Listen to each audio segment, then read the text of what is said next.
You're welcome to First Take. My name is Jifa Bampo. Today we are in conversation with the Honorable Habib Iddrisu.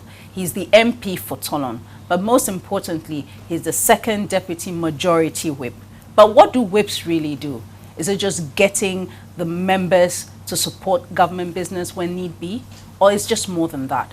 We'll also speak to him about some important issues relating to Parliament. Thank you very much for joining us on this edition of First Take.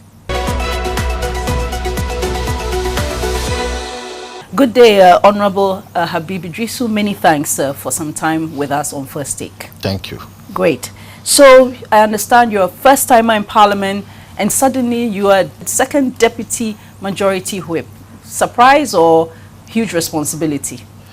Thank you. And I think this is just confidence that is bestowed on me by the leadership of our party, the New Patriotic Party, and the President, for me to help in this 8th Parliament. As you are aware, it's one of the parliaments that has never happened in the history of this country, whereby both major political parties have an even numbers or same numbers in Parliament. NDC 137 members of Parliament, MPP 137, with the independent candidate choosing to do business with the MPP, making us the majority.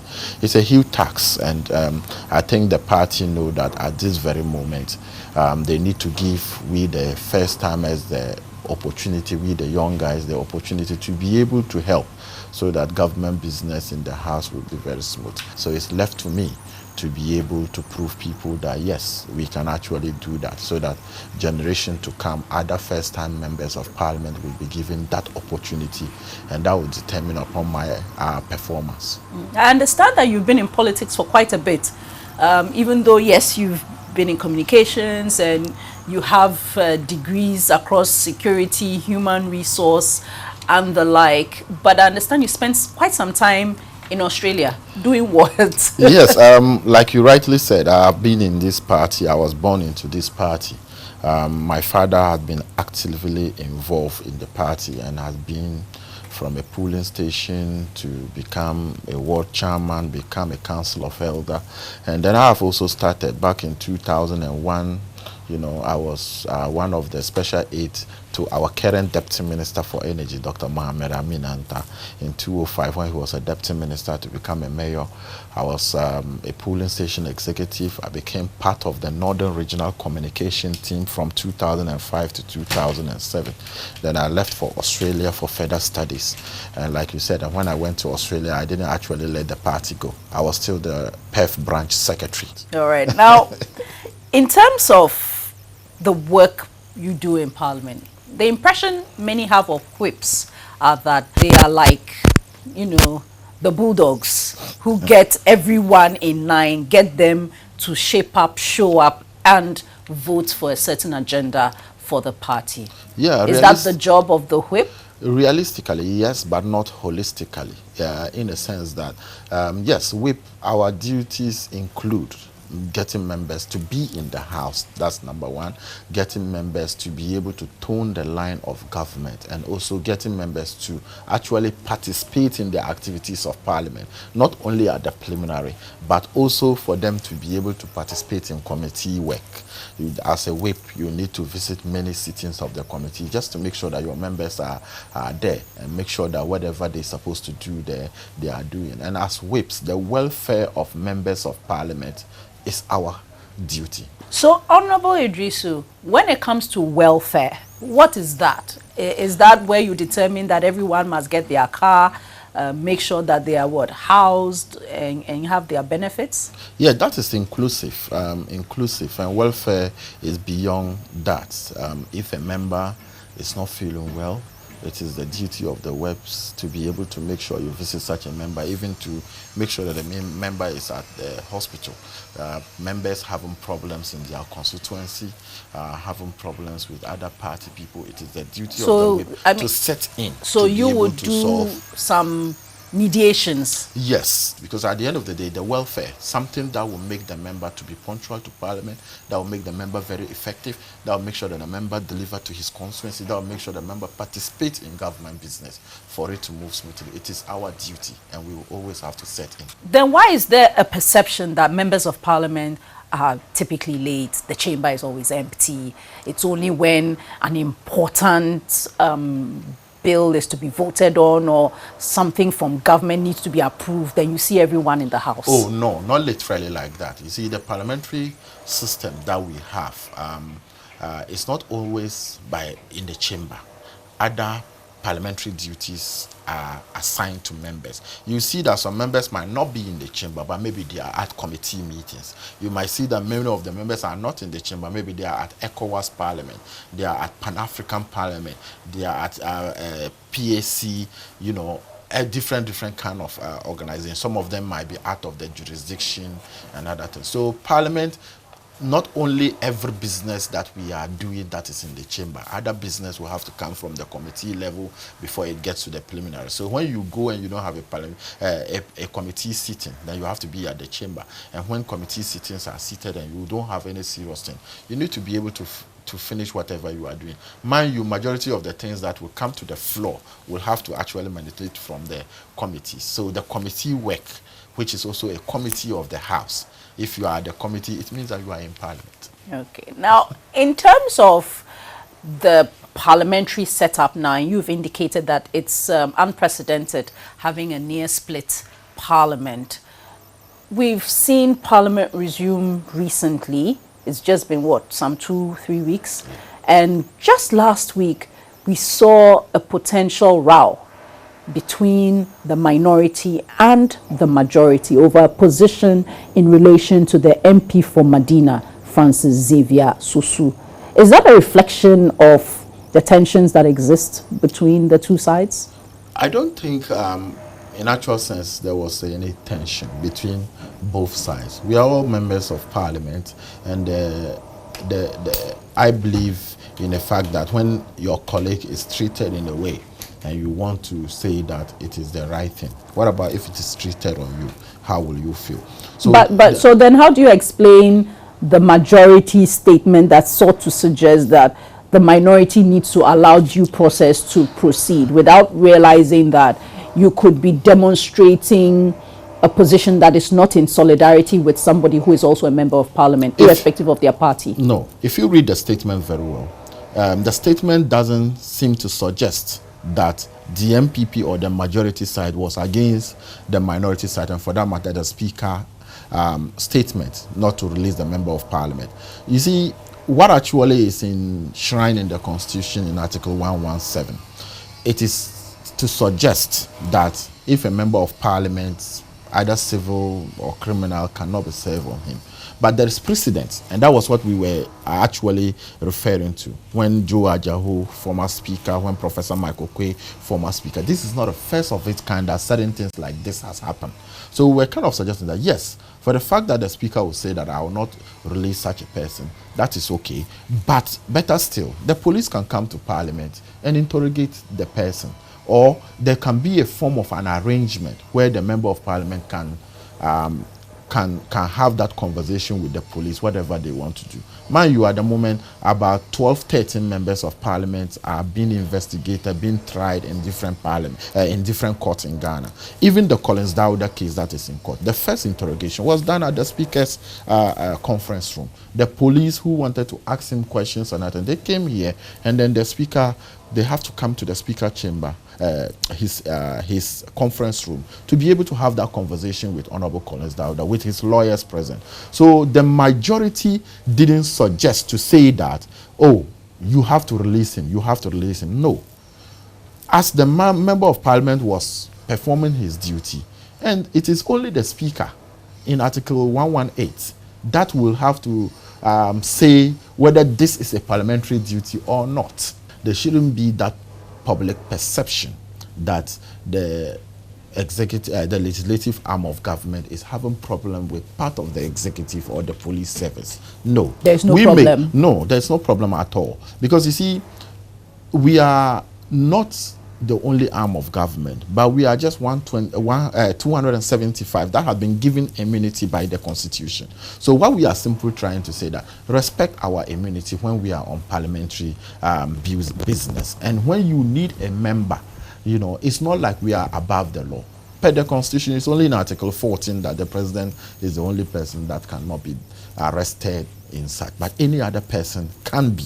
But there should be a procedure that a member can be arrested, knowing very well that the member of parliament is also covered by the Constitution. That is where the problem comes from. The speaker would then also have to what? It is his duty to protect his members of parliament. Okay, so what will you say to those who have called for a review of the privilege that is bestowed on members of parliament? Because beyond the police's instance, I've heard other legal practitioners and some ordinary citizens who say that, well, they have an issue with an MP. It's almost impossible to serve a member of parliament because he or she is almost perpetually on his way to or on his way from parliament. Or if Parliament isn't in session, they're in their constituency and they are engaged in constituency and parliamentary business thereof. And so for some, there must be exceptions to this immunity that is provided, even though it's been admitted that the immunity is not, that there are limitations, but it almost seems almost impossible to serve an MP. Like the latter part of your statement, immunity does not mean totally that that member of parliament cannot be prosecuted. Like I said, about 13 of our colleagues are already standing trial in various courts. Parliament, the kind of work we do, that is enshrined in the Constitution, and the crafters of the Constitution have put a lot of thinking before giving members of parliament this immunity. Because assuming, for instance, I'm supposed to have an interview with you, and then I was coming to your studio to have the interview. That's part of my oversight responsibility as a member of parliament, to liaise and give information to the public. What you seek to get from me was for me to give information to you where your listeners and your viewers will be able to know. Then on my way here, I have been arrested. I didn't turn up. Your listeners are waiting. Then I am on my way to Parliament for us to pass a very important bill where I am needed. Then on my way, I was stopped, arrested, and I couldn't be able to do it. They need to understand that we are just 275 of us out of about 30 million Ghanaians. And the work that we do involve a lot. Okay, but entail a lot. But so should the limitations be spelt out? No, I don't think that calling for the limitations of immunity that is given to members of parliament is completely necessary. It's not. The Constitution, in its own wisdom, was able to come out with this draft. Members of parliament, like I said, you cannot say that a member of parliament hasn't been arrested yet. Mama Ayaraga was interrogated. How was it done by the special prosecutor? They will call him. He attended. They either come to the speaker lobby or chamber and they had that discussion. He was being done. We are only saying that let the proper channel on getting a member of parliament to attend to some of their questions or court summons and other things properly done. It's not like we are above the law. We are not. We make the laws. So how will we be above a law that we have been able to craft? So in simple terms, the public need to understand that due to the nature of the work involved a member of parliament, that is why the crafters of the Constitution in their own wisdom were able to give us that immunity. But it doesn't mean we are above the law. Okay, members of parliament can be arrested, they can be prosecuted. Members of parliament have been jailed before. So it is not like we are above the law. Okay. In reference to that, this brought a row with the minority sides. Has that been resolved? Oh no, we are friends and we don't have actually a problem. They were very unhappy with you. Oh no. Well, no. I mean with the majority side. No, I don't think so, because I remember on that day before the statement, the deputy minority whip Ahmed, the member of parliament for Banda, when he stood up, he said, we have come out into agreement to let the speaker handle this issue, and for that matter, we are friends and we are all trying to protect each other. So we don't actually have a problem, but we are just saying that the speaker wants to protect us, but we are also telling the speaker that in order to protect us, let us not be seen as if we are above the law, because that's the perception that will be created. Oh, I won't release this person. Okay, release this person. Whilst parliament is such that apart from the Constitution and our standing order, we deal with precedent. And the precedent has happened whereby other speakers, they need other members of parliament. The police were invited, they released that members, they had the interaction, and they let the member go. Even in certain instances, some members sleep at police cells. Before the next day, then they will get a bail and other things. Bail is admissible. If you commit a crime, that is bailable, irrespective whether you are a member of parliament or you are not. You definitely will need to be admitted to bail. Now let's talk about some other issues relating to the House. One of the most anticipated bills in quite a long time in Ghana has been this anti-LGBTQ bill. We know that there's going to be a certain process that will determine what the final draft looks like. We know that there's going to be public hearings. We understand public hearings will begin soon. Tell us a bit about what the plan is for that. Yes, at the moment, the bill had gone through the first reading, and it has been referred to the Committee on Constitutional and Legal Parliamentary Affairs to look at it. So it is at the committee stage at the moment. So the committee then receive memorandums from people either for or against. And my understanding is that at the moment they have received close to 180. As of last week, it was around 150. Now they have about, I think it's 180, because others are sending it through emails, others have posted it, they are now arriving and other things. So now the committee chair, per the understanding, was that they will have to sit and review 10 of the memos every week. 10. So they have, if they have 150, so you know that in every month they are taking about 40. And you have 150, so it will take about 3-4 months. That's 15 weeks if we're going by the 10 a week. Yes. But now you're saying 180. Is there going to be a cap on the receipt on memoranda? So like I said, the information that was leased to us, that was what they received physically. But like I said, there are others that were posted, either people are outside the country who have interest that they have also sent in something. If you don't receive it in time, you don't count it. Other emails have come in and other things. So what I'm trying to say is that at the moment the committee is reviewing, but mind you, it is a serious bill that have national interest, and if possible, the whole world is looking up to Ghana. So for you to say that, okay, I don't want to listen to this person too, might also cause a problem. Last time, I think that was on Thursday, Friday, I engaged one of the sponsors of the bill, Honorable Sam George, and I was telling him that, look, my brother, there's one thing that is not being done about this bill. The public education on the process of Parliament passing bill. Many people don't understand. So they just think that as we come back like this, maybe 1 week, 2 weeks, 3 weeks, the bill is passed. No, that is not possible. It is possible, but it is going to be extremely difficult for us to do that. If I may just run you through the bill passing processes, and you'll see. So after the committee stage, the committee then bring its report to Parliament. Then when it brings to the report to Parliament, mind you, it's a private member's motion.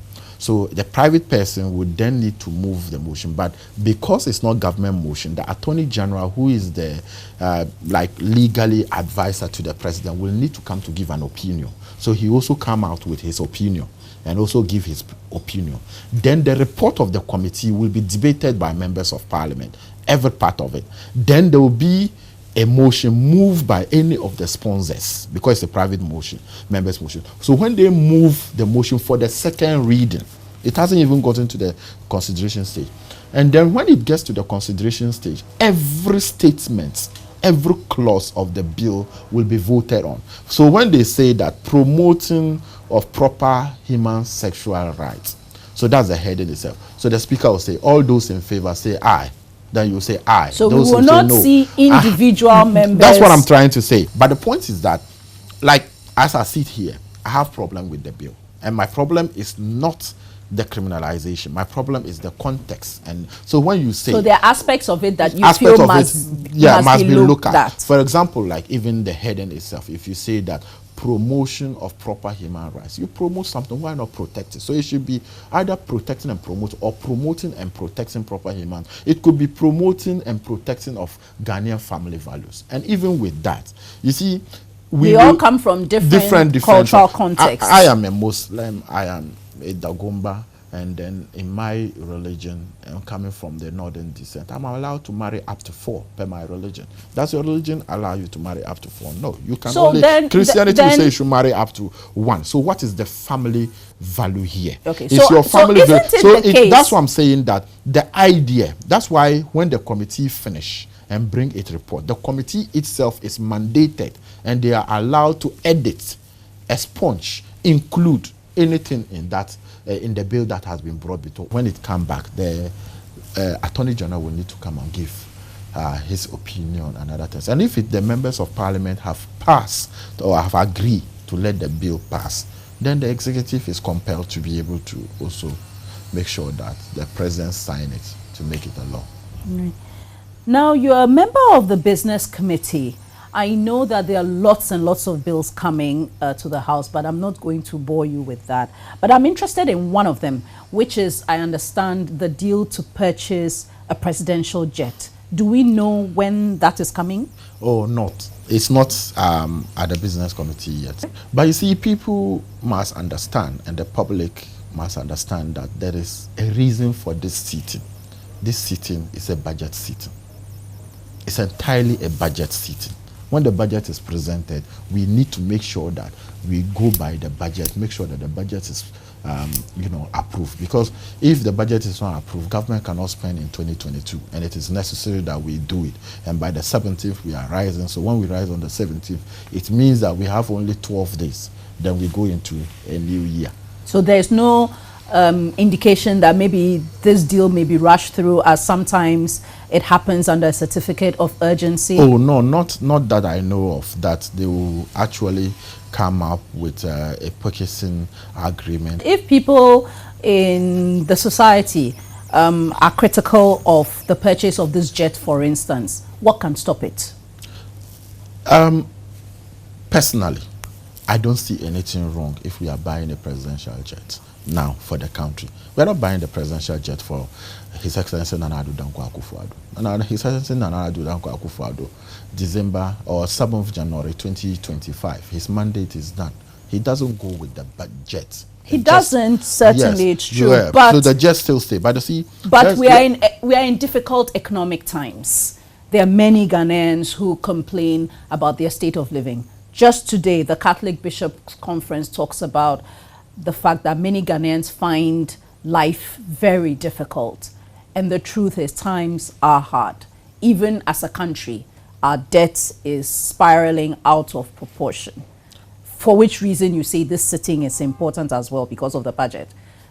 Some may ask, is this the appropriate time? Doesn't it demonstrate insensitivity? I agree with you. For the fact on which one? I agree on the fact that people might argue that we are in hard times, and for that matter, buying the presidential jet at the moment will create a lot of problems. But you see, it's not only hard in Ghana. COVID have hit every part of the world. The opposition says you've used COVID as the excuse for everything, and it should stop. So is America using COVID as an excuse? Is Canada using COVID as an excuse? What about the UK? What about Japan? What about South Korea? That Japan actually need to go to IMF for a bailout. That the United States need to go for $1 trillion for them to be revamp their economy. That the British need to go back to IMF for them to be able to revamp their economy, and other countries. Are they also hiding on that? Let's face the reality. COVID was unexpected.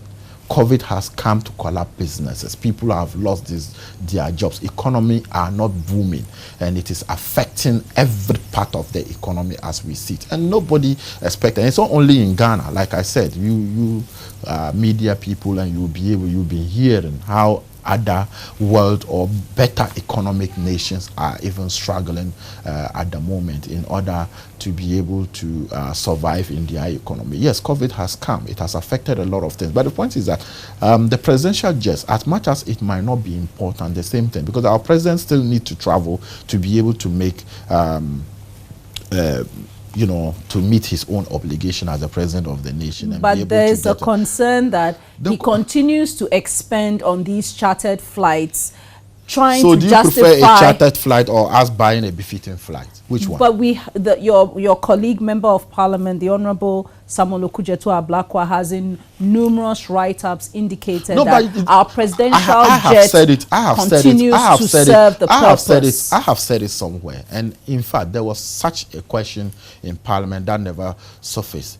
President Nana Addo Dankwa Akufo-Addo is not the only president who has chartered flights. John Mahama chartered a lot of flights. You can quote me anywhere. He should come, Ablakwa should come and prove to us that when John Mahama was president for 5 years, he has never chartered a flight. No, he chartered flights. So why is it a big deal now? Or he's making maybe it's too expensive now. No, not that. Definitely inflation and cost of living and other things. And the luxurious jet. But you see, it's not what is luxurious? Has he been able to tell us that this was the flight John Mahama chartered? It's not luxurious. This is what Nana Addo Dankwa Akufo-Addo chartered. And the particular charter jet has levels of jets, and we're told that we should not make such a case. When John Mahama, the most luxurious of the levels. When His Excellency President Mahama was actually charting the presidential jet. You see, there was a question in Parliament, if you follow, that the Ministry of Finance should come and be able to give the cost involved in the chartering of this presidential jet as alleged. And then the finance minister was in the house and also said that, okay, it is a national security issue. The national security isn't that just an easy not that, way? But you know, isn't that just an easy way? I haven't landed, but there was a counter question.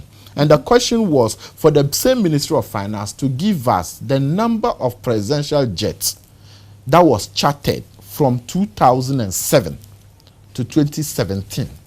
That question to us. No, but it's a question. What is not fair? What is good for the goose is good for the gander. The issue is about what is happening now. But the point is why that, do you want to go back but you see, 10 years, certain 15 things, years we shouldn't be hypocritical when we are trying to make or want to deal with national issues. Okay, but we haven't gotten the answer for the current one. Yet you want us to go backward. We are coming from somewhere. But don't make it look like it is only President Nana Addo Dankwa Akufo-Addo who is chartering flight.